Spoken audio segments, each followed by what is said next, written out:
Hello साथियों, कैसे हैं। चलिए आज हम पढ़ने वाले एक बहुत ही मोस्ट इम्पॉर्टेंट टॉपिक, तो बने रहे वीडियो के अंत तक। अगर चैनल पर पहली बार जुड़ने की चैनल को सब्सक्राइब कर लीजिए। देखिए आज हम पढ़ने वाले हरित गृह प्रभाव। यह एक बहुत ही सभी एग्जाम की दृष्टि से बहुत ही महत्वपूर्ण टॉपिक होता है। यह इससे ज़रूर क्वेश्चन, कोई ना कोई क्वेश्चन, चाहे एकेडमिक एग्ज़ाम हो चाहे कॉम्पिटिटिव एग्ज़ाम हो, एक क्वेश्चन ज़रूर पूछ देता है। तो यहाँ पे दिया, देखिए हरित गृह प्रभाव किसे कहते हैं, पहले ध्यान समझिए। इसके हेडिंग से ही पता चल रहा है, ग्रीन हाउस इफेक्ट, हरित गृह प्रभाव। इसको हम दो तरीके से समझेंगे।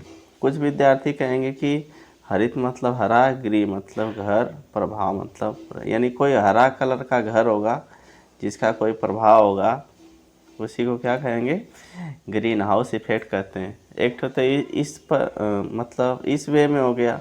एक तो दूसरे वे में हम लोग समझेंगे कि पृथ्वी पर जो ऊर्जा का स्रोत है फ्रेंड, वह है कि सूर्य। क्या है, पृथ्वी पर ऊर्जा का मुख्य स्रोत क्या है, सूर्य। सूर्य से ही ऊर्जा लेकर पौधे अपना भोजन बनाते हैं, और सूर्य का से ही ऊर्जा लेकर मनुष्य बहुत सारी अपनी क्रियाओं को करता है। दैनिक जीवन में जो भी सोलर पैनल का प्रयोग करके बहुत सारा उपयोग होता है सूर्य ऊर्जा का।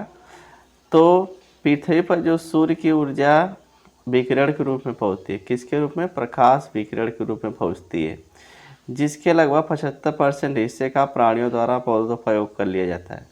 कितना, 75% हिस्से का। जबकि 75 या 25 होगा, 25% सौर ऊर्जा के वह हिस्सा जो उसमें विकिरण के रूप में वातावरण में पूर्ण रूप से परावर्तित हो जाना चाहिए। और जो इसका शेष भाग है, यानी 75% के अलावा जो भी ऊर्जा बचती है, मान लीजिए 100% ऊर्जा आई सूर्य से विकिरण के रूप में, तो 75% पौधों और प्राणियों द्वारा क्या किया गया, उपयोग कर लिया गया। और बकिया जो 25% ऊर्जा बची, उसको क्या करना, उसको वापस जाना चाहिए वायुमंडल में। लेकिन ऐसा होता नहीं है, उसका पूर्ण रूप से परावर्तित हो जाना चाहिए, परंतु समताप मंडल में, जो हमारा पृथ्वी का जो ऊपरी हिस्सा है, क्षोभ मंडल है, फिर समताप मंडल है, फिर मध्य मंडल है, फिर आयन मंडल है। इस तरह जो, जैसे यहाँ से लेके ऊपर तक इस पृथ्वी के जो स्पेस है, ठीक है, पृथ्वी से लेकर यहाँ मान लीजिए पृथ्वी है, और ये ऊपरी हिस्सा मान लीजिए अंतरिक्ष का। तो इसको हम लोग कई भागों में बांट दिए, मान लीजिए 1 भाग, 2 भाग, 3 भाग, 4 भाग। तो इसमें पहला क्या होता है, क्षोभ मंडल, फिर समताप मंडल होता है, फिर मध्य मंडल, फिर होता है आयन मंडल, ठीक है, फिर उसके बाद बहिर्मंडल। तो इस तरह कई मंडल में बांटा गया। तो जो समताप मंडल में फ्रेंड्स कुछ गैसें पाई जाती हैं, जो कि हमारी जो ऊष्मा परिवर्तित होती है नीचे से पृथ्वी से, जिसका उपयोग नहीं किया गया होता है, उसको ये रोक लेती है। इस तरह ये बैरियर का काम करती है। क्या करती है फ्रेंड, ध्यान समझिएगा। समताप मंडल में किसके द्वारा, गैसों का एक लेयर होता है। मान लीजिए गैसें होती हैं, लेयर के रूप में पाई जाती हैं, जो कि पृथ्वी से जो सूर्य के विकिरण का हिस्सा परावर्तित हो गया, जो जिसका कोई उपयोग नहीं हुआ यहाँ पे, उसको क्या करती है, रोक लेती हैं।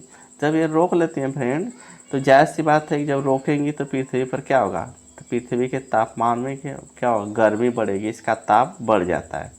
और इसी गर्मी को बढ़ने को क्या कहते हैं, हरित गृह प्रभाव कहते हैं। क्योंकि यह गर्मी बहुत सारे पेड़ पौधों को और जीवों के लिए मतलब हानिकारक होती है। कुछ के लिए लाभदायक हो सकती है, लेकिन अधिकांश मात्रा में क्या होती है, यह प्रभाव डालती है। मतलब जितना टेम्परेचर पौधों को मिलना चाहिए, उससे क्या होगा, अधिक मिलने लगेगा। जितना टेम्परेचर प्राणियों को मिलना चाहिए, जीव जंतुओं को मिलना चाहिए, उससे क्या होगा, अधिक मिलने लगेगा। इससे क्या होता है, बहुत सारे प्रभाव देखे गए। जैसे हिमालय पे जो बर्फ़ हुआ पिघलने लगी, ग्लेशियर पे जो बर्फ़ हुआ पिघलने लगी। मतलब यह कुछ ना कुछ यहाँ पे क्या कर रहा है, पृथ्वी पर प्रभाव डाल रहा है। इसलिए इसको क्या कहते हैं, हरित गृह प्रभाव कहते हैं। मीथेन, इसके लिए प्रमुख रूप से उत्तरदायी कौन सी गैस है, मीथेन है, कार्बन डाइऑक्साइड है, क्लोरोफ्लोरोकार्बन है, ठीक है, हरित गृह प्रभाव के मुख्य घटक कहे जाते हैं। पूछता है कि हरित गृह प्रभाव के मुख्य घटक कौन कौन से हैं, तो मीथेन है, कार्बन डाइऑक्साइड और CFC, जिसको क्लोरोफ्लोरोकार्बन कहते हैं, ठीक है। आगे देखिए, हरित गृह प्रभाव की वह चरम सीमा जिस पर बढ़ती वैश्विक तापमान वृद्धि के कारण भारी हिमखंड पिघलना प्रारंभ हो चुके हैं, समुद्री जल स्तर बढ़ रहा है, वन जीवन प्रभावित हो रहा है, को भूमंडलीय ताप वृद्धि कहते हैं।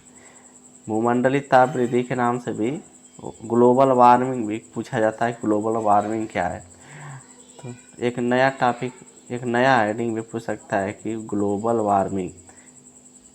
ग्लोबल वार्मिंग करके पूछता है कभी कभी, या वैश्विक तापन भी पूछता है कि वैश्विक तापन क्या है। ठीक है, यहाँ लिख लीजिए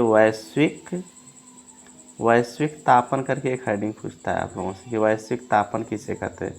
तो वही जब हरितगृह प्रभाव के कारण यहाँ के पृथ्वी के तापमान में वृद्धि हो जाती है, तो तापमान वृद्धि से क्या होता है, जो हिमखंड जो पृथ्वी पर भारी मात्रा में बर्फ़ हैं ग्लेशियरों में, हिमालयों पे, वो पिघलने लगते हैं, और उससे क्या होता है, समुद्र का जलस्तर बढ़ने लगता है और वहाँ जनजीवन क्या होता है, प्रभावित होने लगता है।